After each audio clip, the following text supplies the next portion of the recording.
Everyone, welcome to our channel. আশা করি তোমরা সবাই খুব ভালো আছো। আমি অনেক অনেক অনেক ভালো আছি। আর আজকে হচ্ছে নীল পুজো, শিব ঠাকুরের পুজো। সো আজকে আমরা যাচ্ছি হচ্ছে হাঁসখালি। ওইখানে নীল পুজোর মেলা হয় আর নীল পুজোও হয়। সো মা দিদা সবাই উপোস রয়েছে, যার কারণে এখন আমরা বেরোচ্ছি। আর এখন বাজে 5:30 মতো বাজে, বিকাল। আর এখন আমরা যাচ্ছি হাঁসখালি। তো চলো সবাই বেরোই, তারপরে কথা বলছি। কোথায় যাও বলো? মেলায় যাচ্ছি, মেলায় মেলায় যাচ্ছে, পুজো পুজোর নীলের উপোস। তো তোমরা দুইজনে যাচ্ছ, আমাকে না নিয়ে? বলো না, আমি তো নিয়েই যাচ্ছি। কেন, আমি তো নিয়েই যাচ্ছি। এখানে ব্যাপারটা হয়েছে, আমি দিদার কাছে জিজ্ঞাসা করেছি কোথায় যাচ্ছ। দিদা হচ্ছে বুঝতে পারিনি যে কোথায় যাচ্ছি, যেহেতু ক্যামেরা চালানো ছিল। আর মা তখন দিদাকে শিখিয়ে দিচ্ছে, মনে হচ্ছে একটা বাচ্চাকে পড়াচ্ছে, সেরকমভাবে মনে হচ্ছে বলছে। যাই হোক, চলো আমরা বেরিয়ে গেছি। আজকের দিনটা ছিল খুবই সুন্দর, কারণ আজকে ছিল নীল পুজো। আর এই দিনটার কথা খুবই মনে পড়ে, কারণ আগে প্রত্যেক বছর আমরা নীল পুজো দিয়ে দিদাবাড়ি যেতাম, কারণ আমার দাদুর দোকানে অনেক বড় করে হালখাতা হতো। আর সবাই মিলে 3-4 দিন ধরে আমরা অনেক মজা করতাম।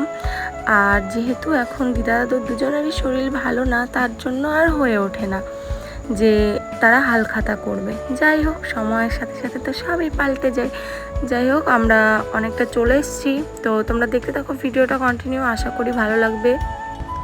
আর তোমাদের সাথে কথা বলতে বলতে দেখো আমি কিন্তু মেলার মধ্যে চলেও এসেছি। আর আমরা গেছিলাম বিকালের দিকে। আর এই মেলাটায় বেশিরভাগই সবাই পুজো দিতে যায় সকালের দিকেই, যেহেতু অনেক গরম ছিল, তার জন্য আর মা দিদা কেউই যেতে পারেনি, শরীরটাও ভালো ছিল না, তার জন্য আমরা গেছিলাম বিকালে। আর এখানে সব রকমের জিনিস পাওয়া যায়, ফার্নিচার থেকে শুরু করে সব রকমের জিনিস পাওয়া যায়, যেগুলো তোমরা দেখলে। তো চলো ভেতরে ঢুকি, তারপরে তোমাদেরকে আবার দেখাচ্ছি।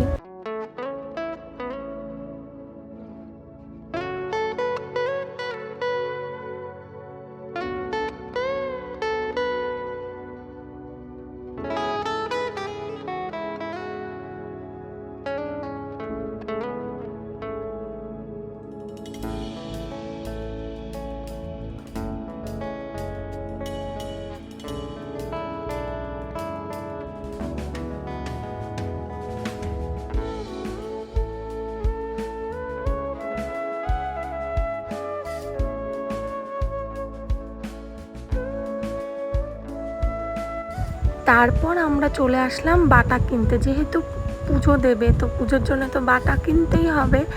আর তারপরে বাটাটা কিনে মা দিদা তো চলে গেছে ভেতরে, যেহেতু ভিডিও করা যাবে নাকি ভেতরে আমি জানি না, তার কারণে আমি দাঁড়িয়েছিলাম বাইরে, মাকে শুনতে বলেছিলাম যে ভিডিও করা যাবে কি না।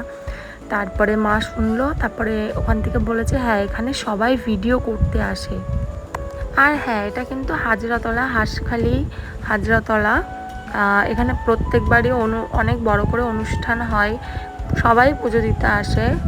তারপরে এই যে মা শুনেছে, যেহেতু বলেছে হ্যাঁ ঢুকতে দেবে, তার কারণে ঢুকে গেছি। দেখো এই জায়গাটা কিন্তু অনেক জাগ্রত একটা জায়গা, এই গাছগুলো অনেকই জাগ্রত। এখানে যে যা চায় ঢিল বেঁধে সবারই মনস্কামনা পূর্ণ হয়, আমি শুনেছি। আর অনেক সময় দেখেওছি যে হ্যাঁ তাদের মনস্কামনা পূর্ণ হয়েছে, যেহেতু গাছটা জাগ্রত তার কারণে পূরণ হয় সব কিছুই। আর এটা হচ্ছে বুড়ো শিব বলে, বুড়ো বাবা শিব, সেটাই এখানে থাকে। তো তারপরে আমি তো এলাম ভেতরে, এসে ঘুরে গেলাম, ঘন্টা বাজিয়ে দিলাম। তো আমারও কিছু চাওয়ার ছিল ভগবানের কাছে, তো সেটা আমি চেয়ে নিলাম। আর আশা করি পূর্ণ হবে সেটা। যাই হোক, সেই ভরসা করেই আমি ঢিলটা বাঁধলাম। আর মনস্কামনা পূর্ণ হলে কিন্তু সে যেখানে যেই বাঁধো না কেন ঢিল, অবশ্যই ঢিলটা খুলে দিয়ে আসবে, কারণ এটাই নিয়ম, খুলতে হয়।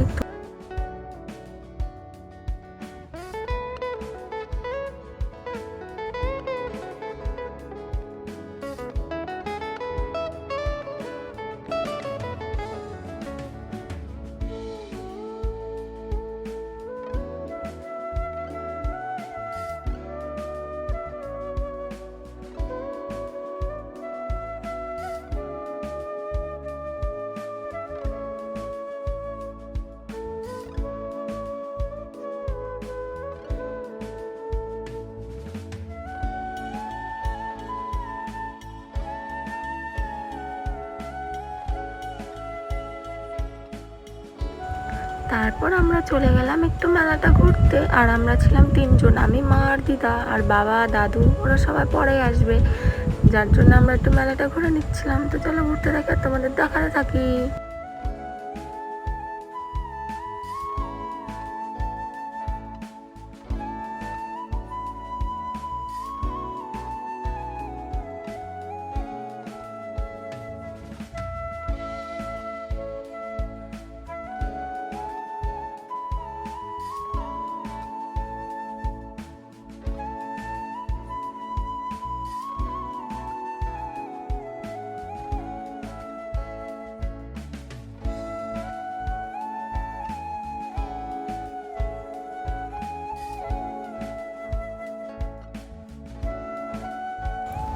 আর এটা হচ্ছে গোপাল মন্দির। আর এখানে এত ছোট ছোট গোপাল কেন রাখা আমি সত্যি কথা জানি না, তো এটা কারো কাছে শুনলে হয়তো জানা যাবে।